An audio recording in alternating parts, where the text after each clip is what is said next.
நண்பர்கள் எல்லாருக்கும் வணக்கம். நான் நேற்று சதீஷ்குமார் பேசுகிறேன். நம்ம பார்த்தா இன்றைக்கி பஜாஜ் கம்பெனியில் இருக்கக்கூடிய பல்சர் 150cc தான் பார்க்க போகிறோம். லேட்டஸ்ட்டு புது வண்டி தான். இந்த வண்டியில் கஸ்டமரோட ரிக்வயர்மெண்ட் என்னென்னா, ஒரு புது வண்டி தான், கிலோமீட்டர் கம்மி தான் ஓடிது, ஜாஸ்தி ஓடல, ஒரு 12,000 தான் ஓடி இருக்குது. இந்த மீட்ரு ஒர்க் ஆகலை. ஸோ இங்கே இதை பார்த்தீங்கன்னா டோட்டலாக பிளாக்காக இருக்கும், எந்த இதுவுமே ஒர்க் ஆகாது. இதான் ரீசனு. அவங்க என்ன பண்ணிருக்காங்கன்னா, பேட்டரி ஃபீஸ் போயிருக்குது, எதனால் போச்சுன்றது தெரில. அப்புறம் ஃபீஸ் ரீப்ளேஸ்மெண்ட் பண்ணாங்க, இந்த டிஸ்பிளே ஒர்க் ஆகாமல் போயிடுச்சு. இதான் ரீசனு. அடுத்தபடியே பார்த்தோன்னா அந்த கட் ஆஃப் சுவிட்ச் ஒன்று ஆல்டர் பண்ணியிருக்காங்க. ஸோ இது ஆல்டர் பண்ணதுக்காக தான் அந்த பிரச்சனை வந்துச்சு, இந்த மாதிரி சொன்னாங்க. ஸோ நம்ம என்ன செஞ்சுருக்கோம்னா, பிரிச்சுட்டு ஸோ எங்களோட சுவிட்சை சொல்லி பார்த்தோன்னா, இப்போ நம்ம ரெகுலராக இருக்க லைன் மாதிரி லைன் செட் பண்ணியாச்சு.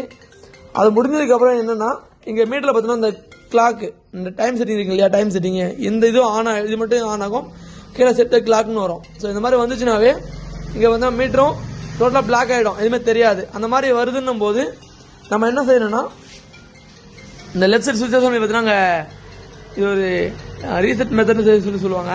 இந்த சுவிட்சஸ் பார்த்தீங்கன்னா நம்ம ப்ரெஸ் பண்ண மேலே டைமிங் எல்லாம் மாறும். ஸோ இங்கே பார்த்தீங்கன்னா இந்த இடத்துல நீங்கள் பிளாக்காக இருக்கும்போது இங்கே டைமிங் மாறும். ஸோ இந்த டைம் 3 இருக்குங்களா, இந்த டைம் பார்த்தீங்கன்னா நம்ம ப்ரெஸ் பண்ண டைமிங் மாறும்.